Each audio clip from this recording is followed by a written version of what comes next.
So morning, thanks for joining us here today. I've been asked, we've worked with the New Schools Network in the past with actual spotlights, with people coming in, but short of that, we were speaking in trying to discuss what it is that we've done at King's Leadership Academy and across the Trust, just in response to everything that's been happening in the world, from March onwards.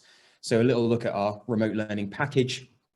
And now as we move towards Christmas, more the blended learning that we're doing and how things have been working for us. What are the mistakes we've made along the way, and hopefully what's some of the good practice that's worked for us here.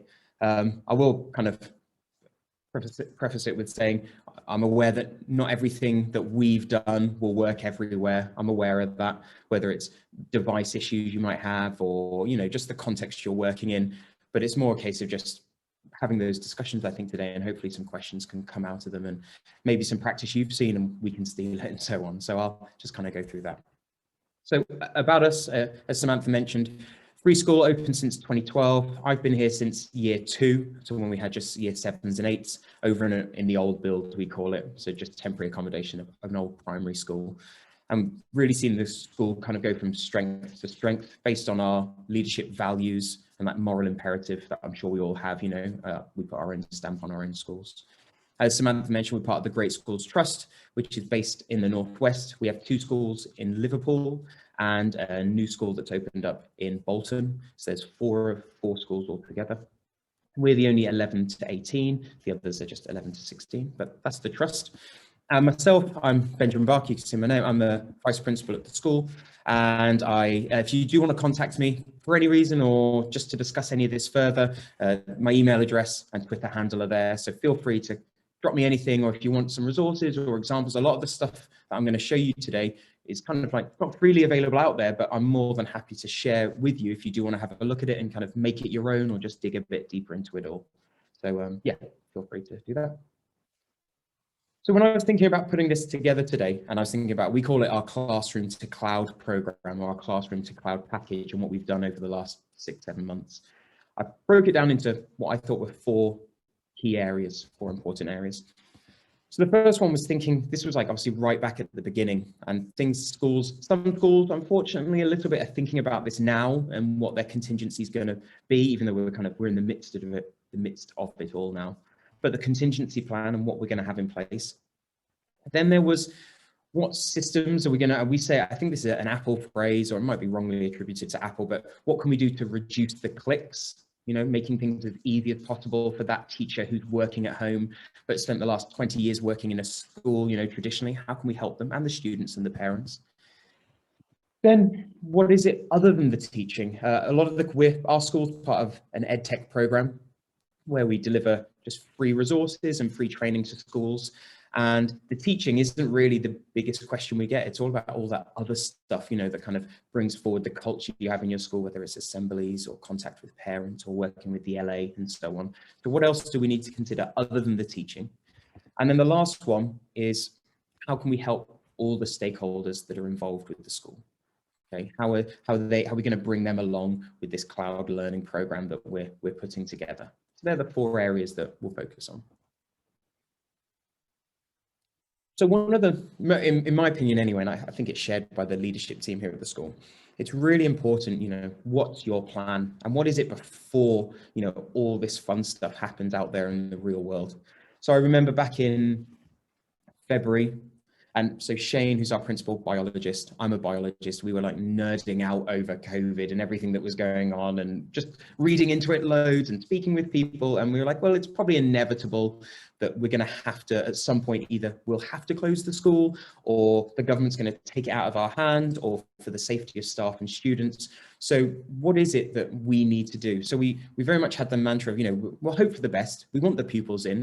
I don't know if any of you are on Twitter a lot, but there's this big dilemma, well, not even on Twitter, just in the world, this dilemma of, should we have pupils in, or is it better if we don't have them in? But we're very much the idea of, we think the pupils get a better chance if they're here with us, and if we can try and keep them as safe as possible.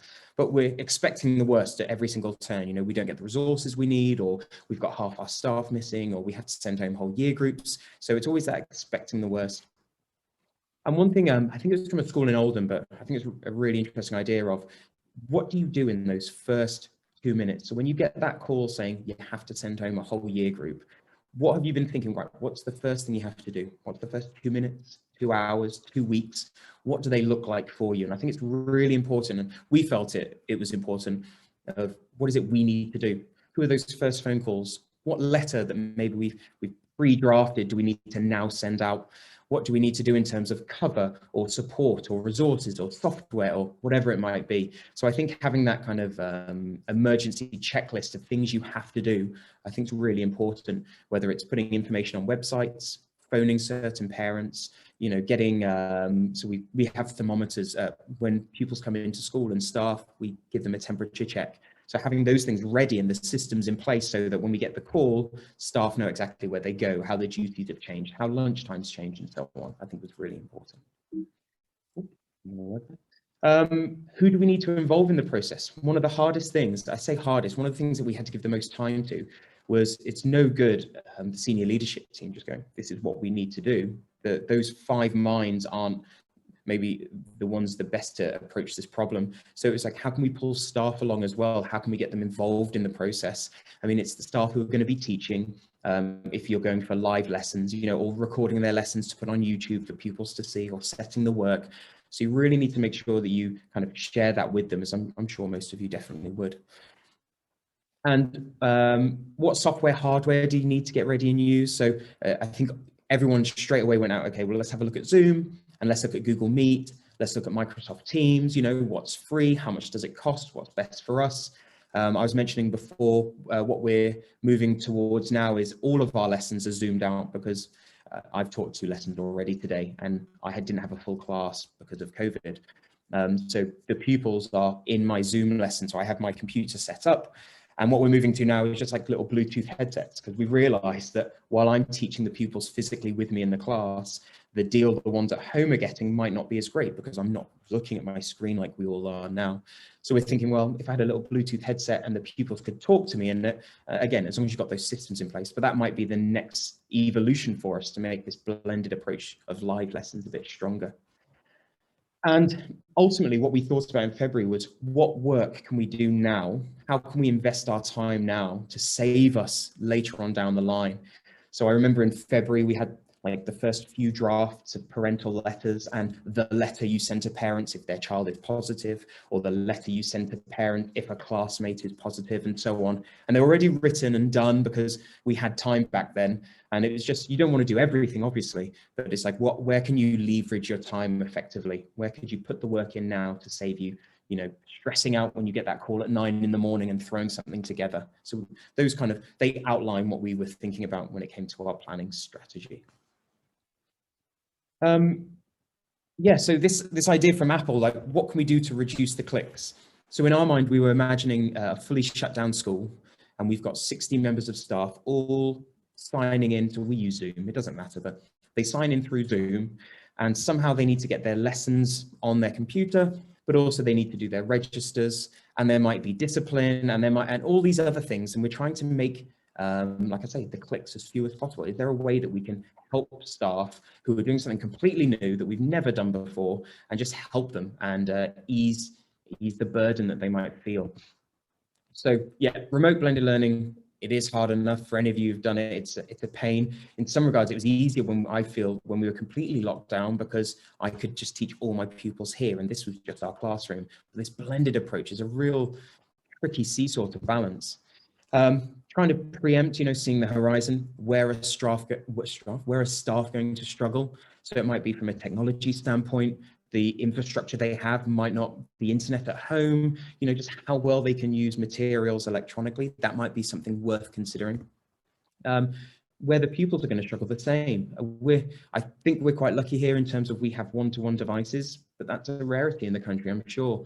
So what are the struggles your pupils are going to have? So for us, it was one that came up quite a lot, was where there are brothers and sisters in the same house, and both parents and another relative who all need to use the Wi-Fi at the same time because they work. So some of the issues we had to solve were exactly that. How can we maybe structure the curriculum for these 30 pupils so that it's not, you know, broadband invested, or maybe work we could send out to pupils, or have lessons that they can maybe access at different times. But again, being aware of this is really important.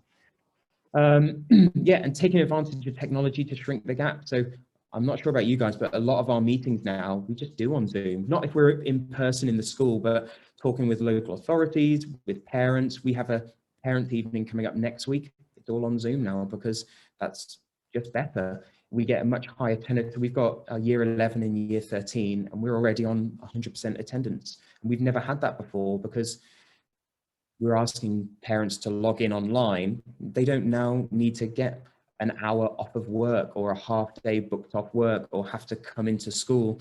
They're able to just sign on, and I can share screenshots of the pupils' work. I mean, I never took loads of books with me, but now I can just access it all online because the kids have taken pictures in their lessons and they've saved them to Google Drive. And it's really easy for me just to go, all right, Mrs. Smith, let's have a look at the book and what we think and where they're struggling or where they're doing really well.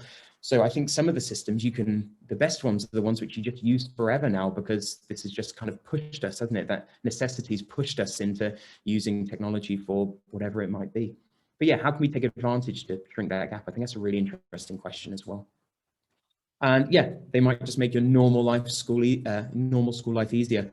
Another example that I was talking online with another school recently, and I've used a program called DocuSign. I'm not sure if any of you have heard of it, but the idea is effectively you upload a PDF, you tell the system where you want the parent to electronically sign it or to put a timestamp on, and then you just batch copy and paste your email addresses in. So, I mean, forget the days of, I mean, it blows my mind to think we physically give out like 1,000 letters, and then like the poor form tutors have to collect them in, and and then you have to give it to someone probably in admin who then has to go, yes, that is from that parent, and yeah, that's signed. You don't know if it's the parent who signed it, right?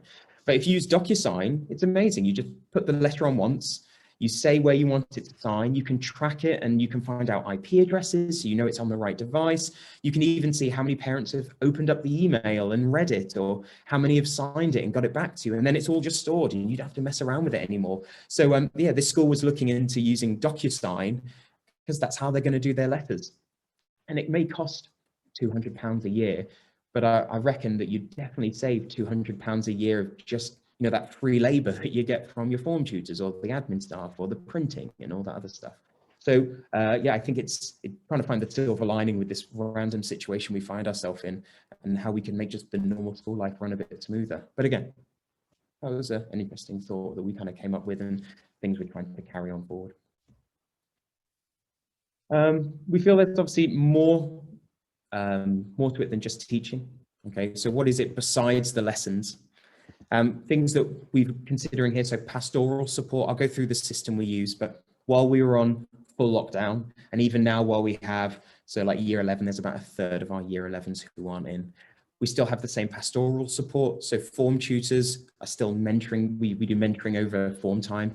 They're still mentoring pupils, whether it's remote. We've had it where staff are out. I walked past on a corridor. There was a pupil sat opposite a laptop screen, and on the laptop was the teacher from home who's just isolating, didn't have any symptoms, wasn't feeling ill, but had to isolate. And they were still mentoring the pupil, and the pupil then went back in the class and someone else came out. It was really bizarre to watch, like some futuristic film, just this teacher on the screen. But still, assemblies. We do our reward assemblies on Friday, and all the pupils, we obviously don't get them in the hall, but they're all zooming in from their form rooms, or if they're at home, so they can still, bid on prizes to do with House Point. That's the system we use here. But again, that's all really important for us. I mean, some schools do collective worship, and again, that might be an important part of what you think goes into making the pupils, the whole package, and you still want to use those. So assemblies and all that stuff we do pastorally was really important. Governors, obviously, they're the agent that challenges your senior leadership team and holds them to account and asks all the right questions and wants all the right data and gives all the next steps. Is that something that you still could do even though you don't allow people to physically come into the school? And it's not even the governors' meetings for us, but we've also done some disciplinaries that way. So we've had to have pupils who go in front of governor panels, but we can still do that. Again, we think it's an important part of the day-to-day running of the school, having governors involved at each and every step, and just using something simple that's free, like Google Meet or Zoom, and sharing documents like I am on the screen of data with them is sometimes even better than just sending an email and hoping they read it, and God help them if they don't know what the data means and so on. But sometimes sharing it easily it works really well. I mentioned before the parent consultation events, now just do them fully online. I'm sure there are cons to doing it, but we're trialing it at least, because we still think it's important parents know how well or how much their children struggle, or what support they need, or whatever it might be. And just the idea of this is, again, just part of, we think, a good school. And I think it's actually the way we'll move forward with it all. Like, for those reasons I mentioned before, better attendance, more convenient. We're actually, all the staff are going home. We finish the day a little earlier, give them some journey time. So I'm now I was saying with Samantha, I've got a 2-year-old and a 6-month-old. And I know that this is a much better situation for me as a father of like 2 kids, having them at home and being able to just help out a bit more, and having that flexibility whereby I can make my own bookings, or I can book in my free slots. We do it all online through our MIS system. So I've allocated free time where I can have my tea with my family, or help with getting them to bed, or whatever it might be. And I think it's just the new world we live in now, and I think it's better because of it. Mentioned local authority meetings. Speaking with our pastoral team, they think they're just probably going to keep them this way. One, it's again more convenient, ease of sharing documents. It's actually, they've been finding they've been able to get more people like around the table, electronically at least. And the meetings have been quicker. There's like, I don't know what it is. I think there's like an incentive just to get to the crux of the matter, especially with these online meetings or leadership links or whatever you might have within your school. Local head meetings, again, there's a lot on this, so I know I was just trying to think of all the different things that we're still trying to maintain as a school. So local head meetings is another one. So our principal, Shane Eiston, or our vice principal, Katie Sharp, still attending local head meetings in Warrington, all remotely. Again, especially more than ever, it's really important you have that continuity between the 20 head teachers in the local authority, so you know exactly what the stance is from Warrington, or what's good practice happening at School X that we could maybe roll out, and so on, and then the list goes on. So I thought that was an interesting aspect to go down, like what else other than just the teaching, what other things could we maybe plan for, with a blended learning approach. Now, a big one for us was communication. We've obviously, with staff being off site, and I'm thinking when we first locked down in March, it's really, really key for us that we had the communication, the idea of cascading clarity. You can't say things enough times. I don't think it doesn't matter if the parent sees it in the newsletter and then gets a text and then gets an email, and maybe there was a printed letter. If it's all just getting that same information home, I think it's really important. So thinking about staff, one of the big ones was staff well-being. So when we were locked down, we had Friday, social events. So we had online quizzes, or we have our Christmas production, and all of these things still through Zoom. So it's I'm sure some of you, I remember when we first locked down, it's like death by Zoom quiz, wasn't it? I had about 3 a week with my family, and I can't stand them afterwards. But I think with staff wellbeing, giving them the option of, if you just want to sit in a room with a glass of wine on the last Friday of half term and just talk to somebody, because it's amazing how many conversations you have just in a normal school day, whether it's passing by somebody or dropping in on a lesson walkthrough or having your meetings or whatever it might be. You probably go from hundreds of conversations down to just however many lessons you have. And I know mental health wise, it's a real struggle. I've just noticed the lights have gone out. Can you see me okay still? Okay, it's weird. It's because I haven't moved from the same spot. So staff wellbeing, those social events we did them on Fridays, and like I say, there's loads of bits of software that you can do where someone could just do something silly like write a quiz, and it gets shared like this, and staff can all kind of get involved. We also did our staff induction for our new staff starting in September, was all online. We normally go to Brathay in the lakes, and we spend a night and we do all the team building and obviously vision and alignment and everything. And we couldn't do that this year, but we felt it was really important to still see all the new staff. So that was an important one for us. Our NQTs as well, I really did worry about them last year. So a lot of NQTs last year probably only had 1 placement, and then they're just going into school teaching normally. So what we did towards the end, and I think we'll probably try and do it again, is we just got them on placement still, and they just kind of sat in our Zoom lessons and taught remotely. So even though it's not really physical classroom practice. Those who are maybe new coming to the school still knew all the systems, you know, we're in the classes with the pupils they're going to teach this year. And again, that worked out really well. Supporting parents with pupils at home. I'll show you something we use for this, but not all parents know what good revision looks like, as an example. So is there ways that you can signpost what that is? What's the cognitive science behind revision? I reckon if you were to take a poll of just adults in the country and like, how did you revise, or what do you think good revision is? I reckon they'd come up with, you know, reading notes, highlighting, copying out. That's the three we always see, and I'm sure it's probably the same with you and your pupils. But those three are scientifically proven to be three of the worst ways of revision, even though that's what I did in uni, because no one told me how to revise. I didn't have a clue. So I was like, I'll just read it. That obviously is going to work. It feels like it's the right one to do. But in terms of bang for your buck, it's one of the worst, those three. So do parents know this? Do they know that they need I'm saying that as my light went out. Do they know that the students need a well-lit room that's, you know, warm and doesn't have a TV in it, and they need to have a healthy diet? And again, all these things that parents now have to think about a lot more because their kids at home for 2 weeks while they isolate.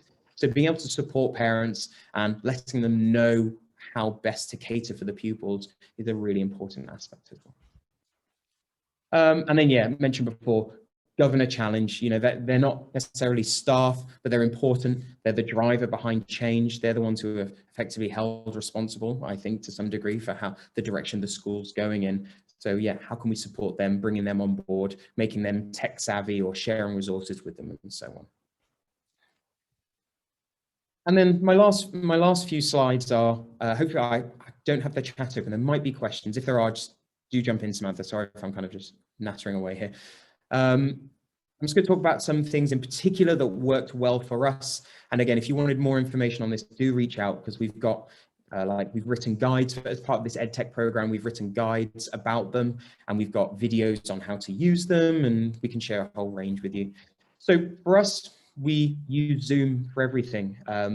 It's the free package, which we got when we went to full lockdown. We went from 1 hour lessons, which we had normal, down to 40-minute lessons. And the reason was kind of a bit twofold. It was to kind of help staff a little bit, you know, give them a transition to finish with the class, get their new resources up, and so on. So that 20-minute turnaround time. But also on the free package, Zoom just gave you 40 minutes. It's like, it was a bit of a necessity as well. But what we've done is we've upped it now. We've got a bit of a paid package that we use with Zoom.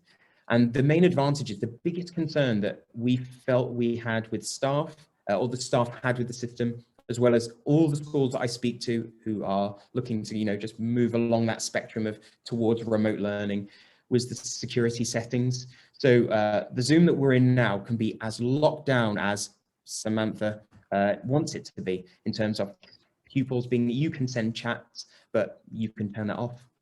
You've turned your cameras on, and I'm assuming you could probably unmute yourself. You could stop that completely. My camera's on now, but again, I could stop that happening. And the amount of flexibility you have with those settings really dispels some of the biggest concerns that staff have with security. Some staff initially just wanted it to record. So I've done presentations like this with like a loser, with no one in the room. I'm just talking to the camera because I just want it to record this so I can share it later.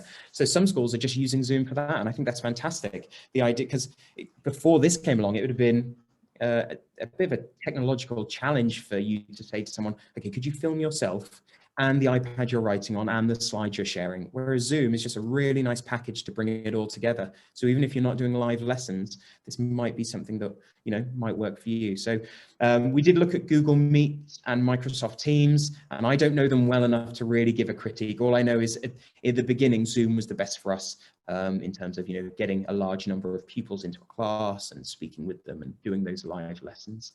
But yeah, so Zoom was an initial one for us. Now we call this our command center. If you remember earlier, I was saying things you could do to remove the clicks. This is what was put together. Now, I haven't put this together. This was put together by our pastoral team. We're actually doing a webinar on this in the future. So if you are interested, definitely do get in contact either through Samantha or through myself, and I'll send you a link to that free webinar. What we did is this is shared with every single member of staff, and it gives them a one-stop shop for almost every single document, link, resource, whatever it might be, all in one place. Now, I'm not sure how familiar you are with Google, but this is a Google Sheet, which is the Google equivalent of Microsoft Excel. But because it's Google, it live updates. So if a member of staff who has access to it deleted that whole green column, it would delete on everybody's. The advantage is someone could change a link or add something in, and staff never need to worry about, do I have the most recent version of it? There's only one version, and it's the live version. So what we did is, this didn't look like this at the beginning. I think there were probably just like 3 columns and they just had a few items each. But let me see if I can get my mouse on the screen. No, of course I can't. If we look at the yellow one, the first box says last day arrangements for tutors. So obviously, I think this was the last day before Easter when we were on lockdown. If you click that link, it would take you to the document that would say, this is the member of staff and this is what you're doing timing wise. So everyone could access that. And again, that link that opens up another Google document, which again could be tailored and changed so that staff, again, like I said, never have to worry about finding the most recent version. We've got, if you look about 3 down in that yellow column, it says ATL 3 tracker. So our ATLs are our attitude to learning. So when we do our register, and again, I think this is probably more common nowadays, when we do our register, pupils get a grade 1 to 4. And 1 is they've been outstanding, 3 or 4 is, you know, they've been misbehaving or they don't have the right attitude.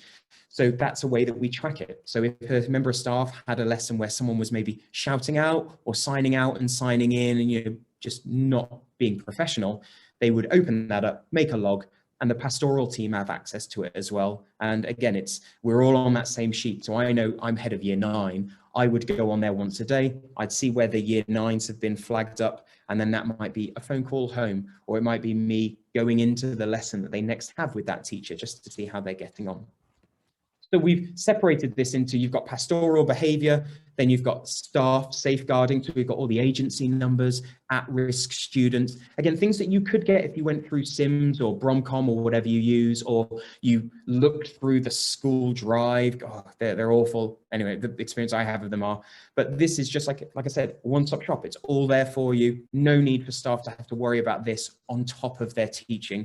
They just, basically, this is a web page address and they just need to bookmark it. So every time they come into school or every time they sign in from home, this just always opens up and they're good to go. The green one is kind of what we linked to earlier, you know, the staff well-being. So there's temperature checks, so they can kind of see what their temperature's been. You've got timetables of teaching scholars, so like teaching assistants. When we teach on Zoom, the teaching assistant in the room as well. A nice thing with Zoom that we're in now, we're not going to use it today, but you can have breakout rooms. So what we do is we'd have the teaching scholar maybe go into a breakout room with 4 other students and they'd work on a one-to-one basis while the teacher stayed with the remainder of the class. But again, it's all there for the staff. The help booklets are on that link as well. So if someone gets stuck, like, how do I do breakout rooms or how do I share my screen? It's all on this one link. And then I mentioned before, earlier, advice for parents. So a lot of time parents would write to us and say, how do we do X? So what we start to do, the blue column on the very right-hand side, these are the links that we would share with parents. So a lot of parents, for example, advice on looking after families and well-being. A lot of parents are like, how do we get our free school meals vouchers? That was a really common question. So now instead of staff going to pastoral going, what's the answer? It's already there. They just copy that link to the parent and they send it to them. And that takes them to the government website or to our policy and so on. So this is, like I say, our command center, but it's something that's worked really well. And we use it for everything now. If we have time at the end, for science, for example, so I'm the lead in science. And what we do is our whole medium-term plan is effectively the same. So the tabs along the bottom say year 7, and then you'll see all the lessons that year 7 have. And within there, we've got links to the slides, or it might be links to exam questions, or links to misconceptions, or YouTube videos. And because it's a Google Doc, it's always evolving, it's always up to date. Staff can add in their own little bits if they want to, or remove them. And again, it's science staff just come in and have that one document open, and they go, right, what are we doing today? Or what am I planning for this week? Or the homework is done the same way. We have after school intervention and the list for pupils is always changing, but it's done on this. So staff are always up to date. Another aspect that we felt has worked really well. Now, obviously, when these slides are shared, this screen might look a little different, but we have every teacher. And again, this is something that's really good with Zoom. It might be the same for Google and Microsoft. Every teacher is able to make one link for their classroom. So for example, I am, oh, my mouse doesn't work. In that third group, you can see Mr. B. Barker, which is me. Anytime a pupil has a lesson with me, it's always that same link. That's like my physical classroom in school. Pupils would always come to my classroom to have me. Well, if they're online, they always go to that same link. It doesn't matter the year group. So when I was teaching my 2 lessons earlier today, if anyone was at home, I've obviously shared that link with them. That's the link they go to, and they pop up in my classroom just like on the computer like we are today. So again, that was something we're just trying to reduce the clicks. This time for it's the students, so students get this sent out. We have a different one for the consultation event. So with parents, like you were waiting in a waiting room, we've got a similar setup for ours. So parents will just go, right, I want to see Mr. Barker now at 6 o'clock. They'll click my link, they'll be in the waiting room. And again, we think sending this link, even when we have parents' evenings at schools, you sometimes get the old parents like, where's the science department? Or where's English? So it's just like, it's like a roadmap effectively for our consultation events. Staff do the same for meetings. So they might have a meeting link that, like if Samantha and I were going to talk, she might click that link if I was meeting with another school and so on. As I mentioned before, everything we do, we record it as part of this EdTech program that's kind of rolled out nationally now.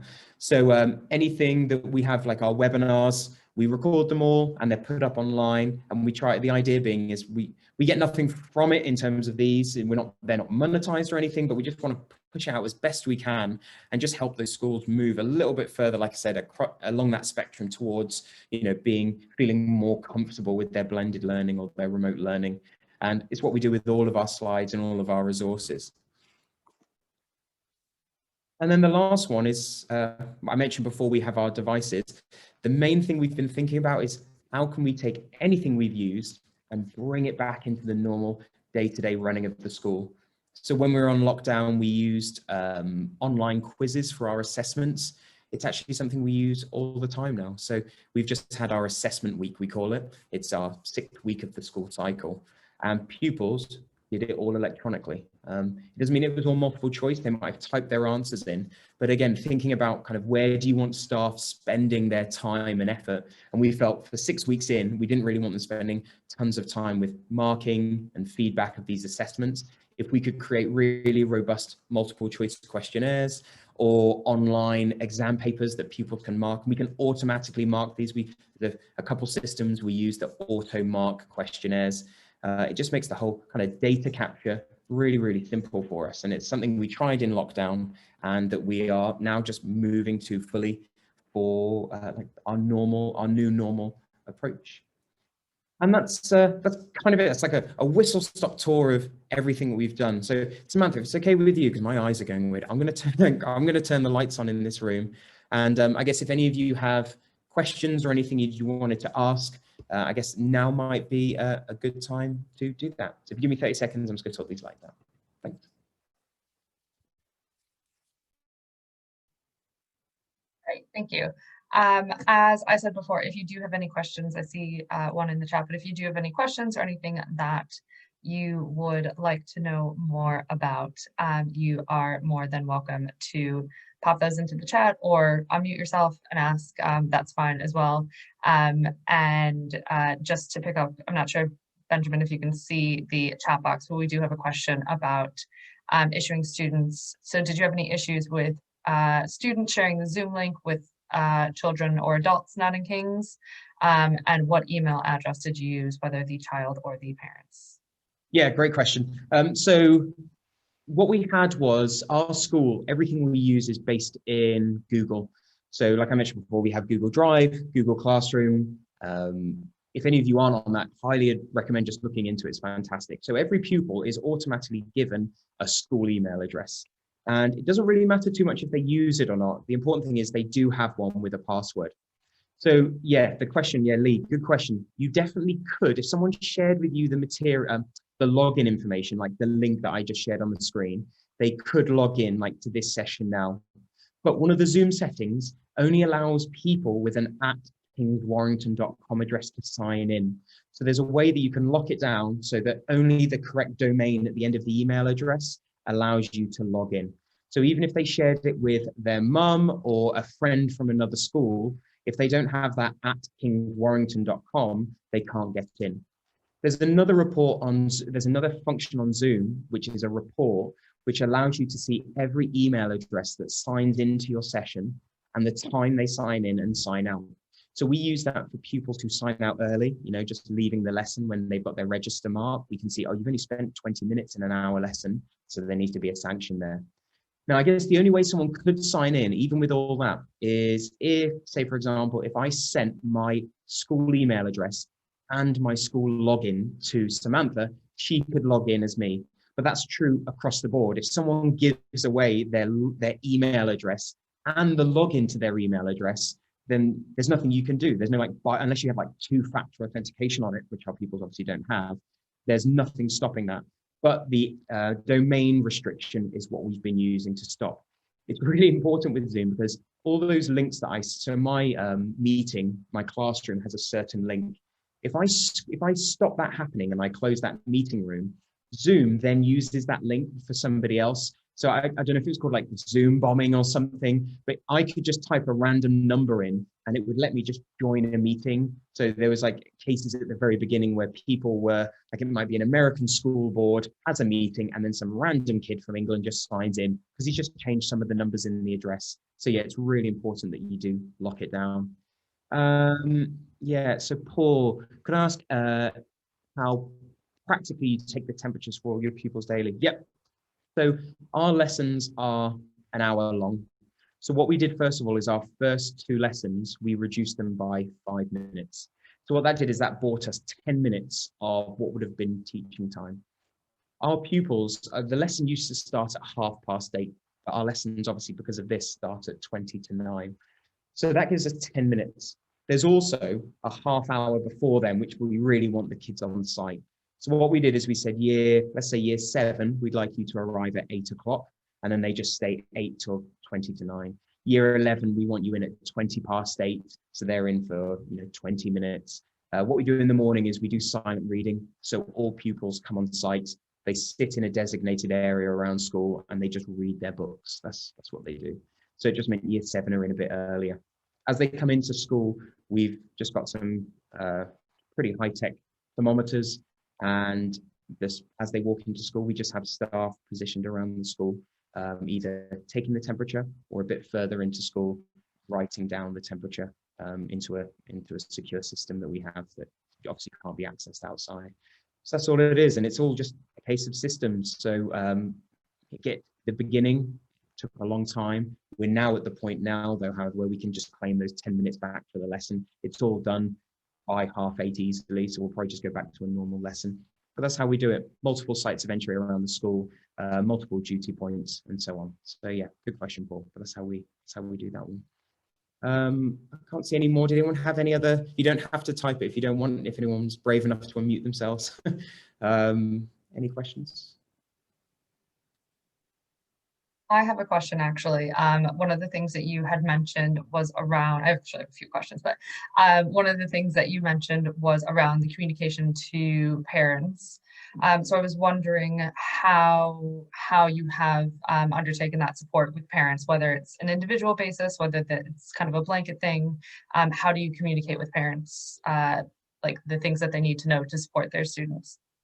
Yeah, so I think it's I think the most unfair thing you can do is treat everyone the same. So I think it's important to go, okay, which parents need more support, or which parents do we want to speak to, or do we want to speak face to face on a computer going, okay, just so you know, this is what the next 14 days will look like for you. So it's really important having that pastoral support because they know the parents and the kids better than anybody.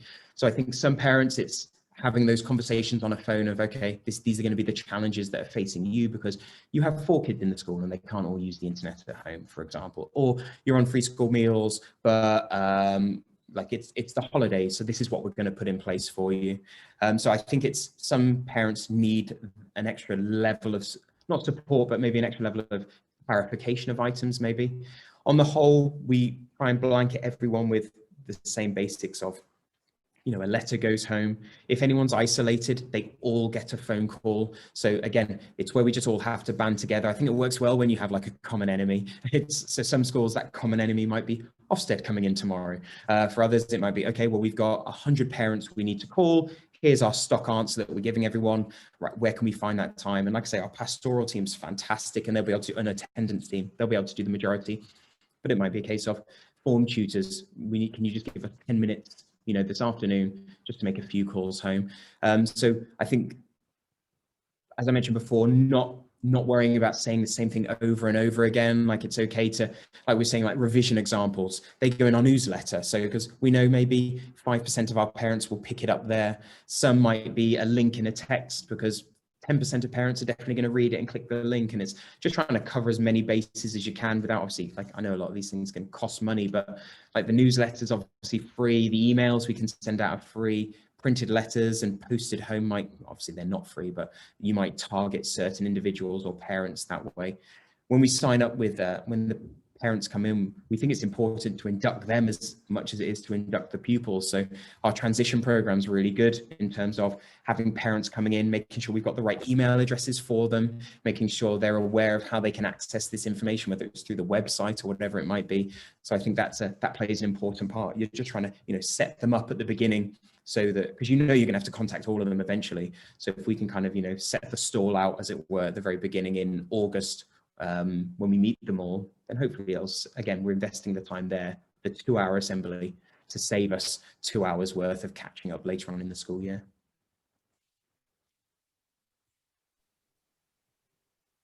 Great. Any other questions for Benjamin? I've got one more, but I'm happy to.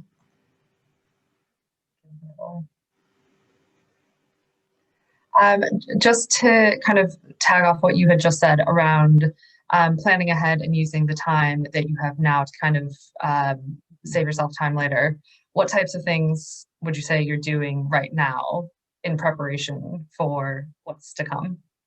Yeah. So on one side, again, like from thinking with like a science head on, I'm expect the worst. They're going to ask schools to close again. Let's expect the worst. And I mean, I don't think that's beyond the realms of possibility. I mean, I think it could be likely. We know how the trend's going. So in my head, I'm thinking from a leadership point of view, I'm thinking worst case, they're going to make us close the schools again. So what things we're thinking about here are, okay, in the run up to that, how can we make sure everyone's safe? So reports come out over the last few days about ventilation in rooms. Something really simple, but we're looking at from a safety point of view, okay, what do we need to do physically in the school building to improve ventilation? So we have like air cleaning devices on the corridors, vents being open, you know, I say silly things, just small things like that. We're going, okay, is this school as safe as it possibly can be for the staff who are seeing 200 pupils a day, or the kids who are, you know, in their bubbles or whatever it might be? So on one hand, that's one aspect that we're always thinking about. It's like, are our systems and how we're doing the school day, like we don't eat in the canteen anymore, things like that. So one aspect that we talk about it every single week when we meet as SLT is, how are our COVID systems working? So when Paul mentioned earlier about the temperatures, every week we go, okay, is this the best? Is it the safest? No, we've got 100 pupils lining up for 20 minutes at this door. Okay, we need to change that. That's not safe. So when you've got the safety portion done, which is obviously the most important, you then have to go, okay, well, let's think about attendance. So we have pupils who are struggling with attendance, and it's maybe not to do with isolation, you know, they're just struggling because this is hard for everybody.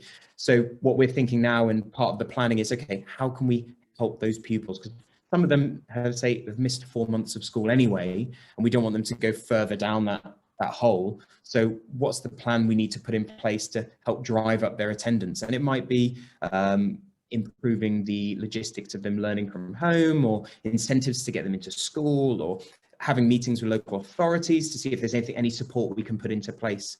So when you've got your safety and then you've got the attendance we think about all the time, one of the trickiest things, so my role this year is with like staff training, is how you can keep helping the staff, like, you know, with their CPD while you're on lockdown. So we have 4 members of staff are at home. How do we get them to kind of like beam in so they're here for the training? Or if we're locked down again, what does the training look like? Does staff need a different diet because they're at home?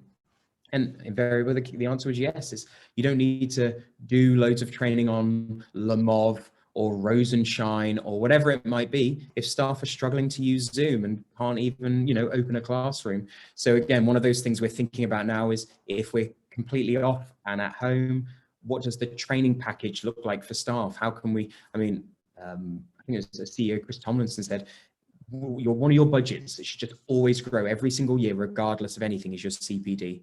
I think if you look after the staff, they'll look after the kids, and everything kind of like gets pulled along in the toe of it all. So how can we help support staff? It was the feedback we get from them was it was hard, and I'm sure for everyone, like that proper lockdown that we were in was really hard from like an emotional, mental point of view.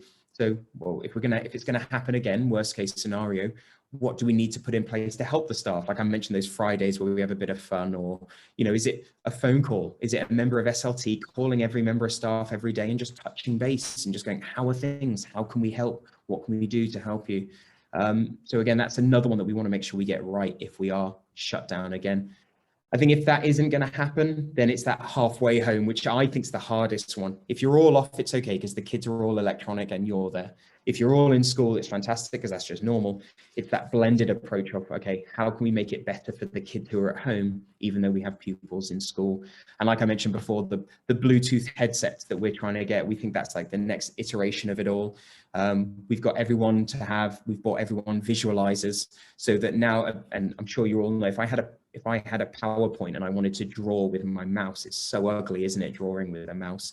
Whereas if we could have visualizers and stuff, just writing and going through exam questions and reading texts all together and highlighting and annotating, again, just from staff feedback, that's something they felt would make the process a little easier. So from a pedagogy point of view, like those little wins we think might work, not for everyone, but we'll trial it and see how it goes. So a long answer, apologies, Samantha, but there's some of the things that we're thinking about.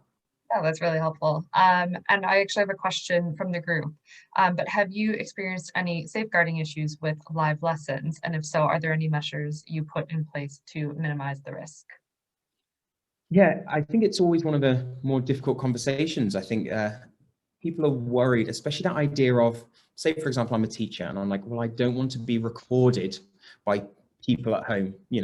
I don't want them to record me on their phone, for example. But I'd argue that could happen in a school. I mean, a kid could have a mobile and could film you in the lesson. I think it's all just about the systems. I think as long as, for our staff, we went down the point of view of, okay, we don't have to have your camera on if you don't want to. Some staff that we speak to, not necessarily here, but go, well, I feel uncomfortable like seeing the pupil at home, like if they're in their pajamas or they're laying in bed in the lesson. And then I just go back to, okay, well, let's get the systems right. Maybe you should insist that they don't wear uniform, but maybe they're dressed appropriately and they're not allowed to be in bed while they're doing the lesson. They need to be sat down at a desk. And I think it's addressing those, because I agree, I don't want to have 30, screenshots of pupils, or they're just laying there because they've just woken up and they're having the lesson. I want them to be with me there and then as if it was a normal lesson. So I'd go, I agree with everyone saying, yeah, that's an issue. And maybe they're worried safeguarding wise. But I go, okay, so what systems do we need to put in place? How do we need to sell this to our pupils? We've had no safeguarding concerns. We've had more just like feedback going, okay, these pupils, cameras aren't on, so I don't know if they're sitting there in the classroom. When we do registers, it's no good just seeing, like, I can see everybody's name here. That's not good enough. I need to see them actually on the camera. I need to hear them say that they're there. And I might do that later. I'll question them, and if they don't answer, then I'll just send a little email to pastoral going, so-and-so signed off, just so you know, and then that's something they could chase. But I think as long as you get your systems right in the first place, and it's all about, with most like business ideas, it's all about making it scalable. So it doesn't mean you need to go whole hog live lessons straight away. It might just be a case of, okay, well, we'll just do recorded lessons and we'll make sure staff are happy recording a screen and putting it up there for staff, for pupils to look at. And then you just slowly, bit by bit, introduce it. Maybe you have one teacher who's just going to teach to the whole of year 11, like a seminar kind of format. And you just slowly edge your way there. Like I said, everything works somewhere and nothing works everywhere. So you just got to really see what works for you, your staff, your pupils, your context and everything. But yeah, the Zoom settings, as long as you really dig into it and you let loads of staff look at them and chew it to pieces, and only then, through trial and tribulation, do you really make make the right settings. It's like the aviation industry. You find a flaw, you openly come out with it and go, right, there's something wrong with this, we need to fix it. Everyone fixes it, no one's in trouble. You're just doing the best that you possibly can. Right, thanks. Are there any final questions that anyone wanted to ask?